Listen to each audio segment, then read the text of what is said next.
बिस्मिल्लाहिर्रहमानिर्रहीम। अस्सलाम वालेकुम। इल्म की बात की नई वीडियो के साथ राव कमर रिजवान तमाम दोस्तों को खुश आमदीद कहता है। दोस्तों, आज की इस वीडियो में हम आपको फिरौन के बारे में बहुत ही दिलचस्प और अहम मालूमात देंगे। वीडियो के पहले हिस्से में हम फिरौन की जात से मुतल्लिक कुछ अहम बात बताएंगे, दूसरे हिस्से में फिरौन का असली नाम बताएंगे और तीसरे हिस्से में वीडियो के टाइटल के मुताबिक फिरौन के महल के मुतालिक इम्पोर्टेंट इंफॉर्मेशन आपके साथ शेयर करेंगे कि फिरौन का महल कैसा था, कब बना और इस वक्त कहां है। लेकिन ये सब कुछ बताने से पहले आपसे गुजारिश है कि अगर आपने अभी तक हमारा चैनल इल्म की बात सब्सक्राइब नहीं किया है तो अभी सब्सक्राइब करें और साथ में बेल आइकॉन को जरूर प्रेस करें ताकि लेटेस्ट अपलोड होने वाली हमारी इस्लामी, मालूमाती, तारीखी और साइंसी वीडियोस का नोटिफिकेशन आपको बर वक्त मिलता रहे। दोस्तों, फिरौन मिस्र का एक बादशाह था।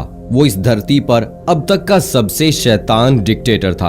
वो बहुत ही खुदगर्ज और मुतकब्बिर था, निहायत ही बदतमीज और मुल्हिद था। फिरौन मिस्र एक जालिम और मुतकब्बिर बादशाह था। उसने कई साल तक लोगों पर हुक्मरानी की और अपने जुल्मों सितम की वजह से वो बहुत मशहूर हुआ। उसकी एक बीवी थी जिनका नाम हजरत आसिया रज़ियल्लाहु ताला अन्हा था, जो कि ईमान ले आई थी।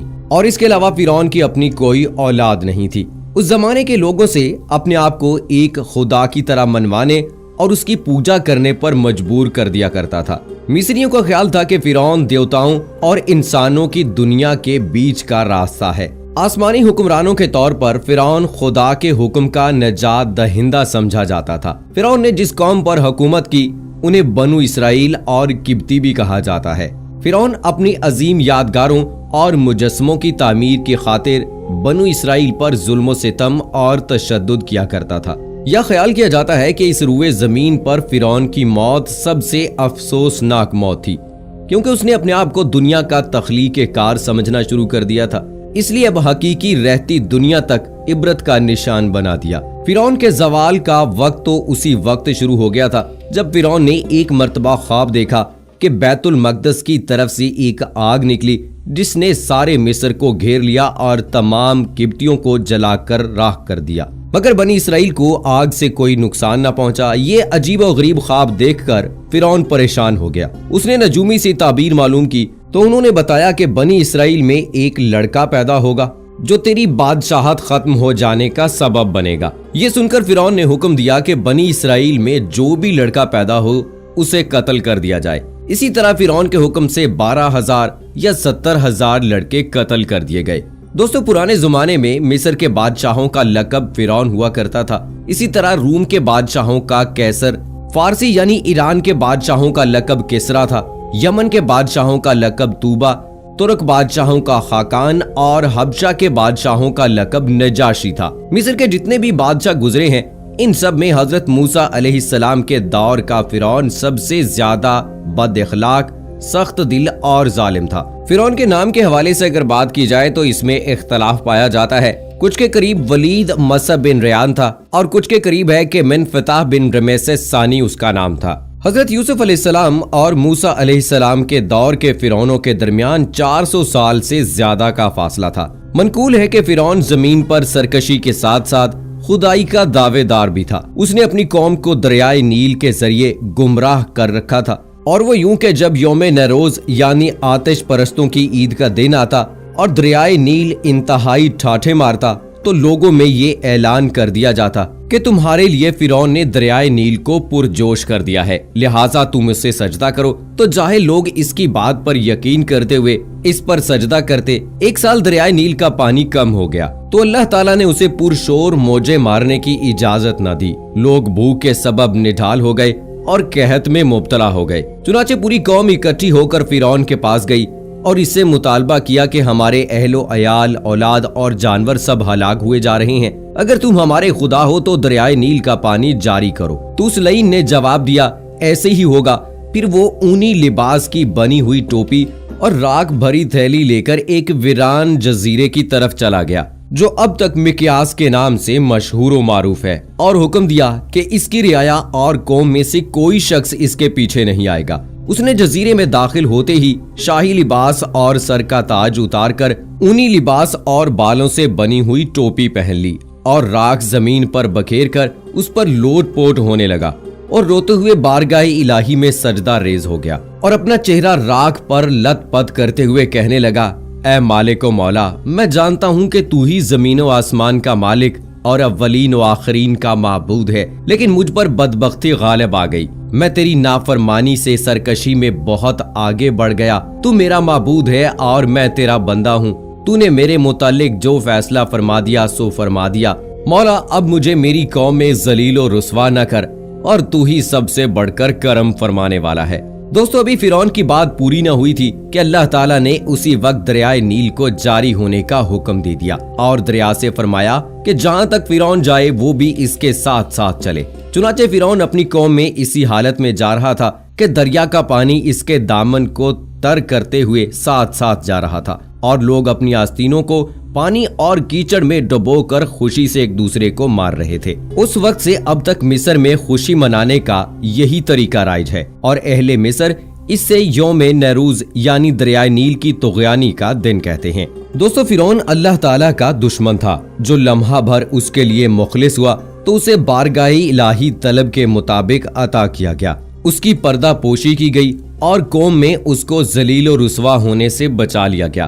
तो जो शख्स सारी जिंदगी इखलास से अल्लाह ताला की इताअत व इबादत करता रहे तो वो उसे किस कदर इनामात से नवाजेगा, उससे आखिरत में क्या कुछ ना अता करेगा। इसी तरह नाफरमान बंदा जब अपने गुनाहों से ताइब हो जाए और अपनी खामियों का एतराफ करे, बारगाह इलाही में ऊंची और आहिस्ता आवाज से गिड़गिड़ाए, तो अल्लाह ताला उससे पाक है कि बरोज़े क़यामत उसे अजाब दे, यह सबके सामने जलील और रुसवा करे। इतना कुछ होने के बावजूद भी फिरौन पर बदबख्ती गालिब आ गई और वो इसी तरह खुदाई का दावेदार बना रहा। दोस्तों, अगर फिरौन के महल के हवाले से बात की जाए तो कहते हैं कि फिरौन ने अपने वजीर हामान को महल बनाने का हुक्म दिया तो हामान ने ईंटों के पकाने और चूना तैयार करने का काम शुरू कर दिया और हर वो चीज जिससे इमारत तैयार करने के लिए जरूरत पड़ती है उसका इंतजाम किया और सारी दुनिया के कारीगर इकट्ठे किए गए। कहते हैं कि लेबर के अलावा सिर्फ कारीगरों की तादाद 50,000 थी। 7 साल के अरसे में वो महल तैयार हुआ और इसकी ऊंचाई इस कदर बुलंद थी कि जब से आसमान और जमीन पैदा हुए हैं उस वक्त से इसकी मिसाल नहीं मिलती और वो महल फिरौन की ख्वाहिश के मुताबिक तैयार हुआ था। जब उससे फारिग हुए तो ये हजरत मूसा अलैहिस्सलाम पर शाहगुजार हुआ। आपको दिली तौर पर सदमा हुआ। बस अल्लाह ताला ने हजरत मूसा अलैहिस्सलाम की तरफ वही भेजी कि इसको तर्क कर दो, इसके बारे में मत सोचो क्योंकि मैं उसे एक लम्हे में बर्बाद कर दूंगा। फिरौन और इसके खास लोग महल पर चढ़कर आसमान की तरफ तीर फेंकने लगे। जब वो तीर वापस आए तो वो खून आलूदा थे। ये देखकर फिरौन और उसके हवारी कहने लगे, तहकीक हमने मूसा अलैहिस्सलाम के रब को कत्ल कर दिया, नाउजुबिल्लाह। तो अल्लाह ताला ने जिब्राइल अलैहिस्सलाम को हुक्म दिया तो उन्होंने अपने पर मार कर इसके 3 टुकड़े कर दिए।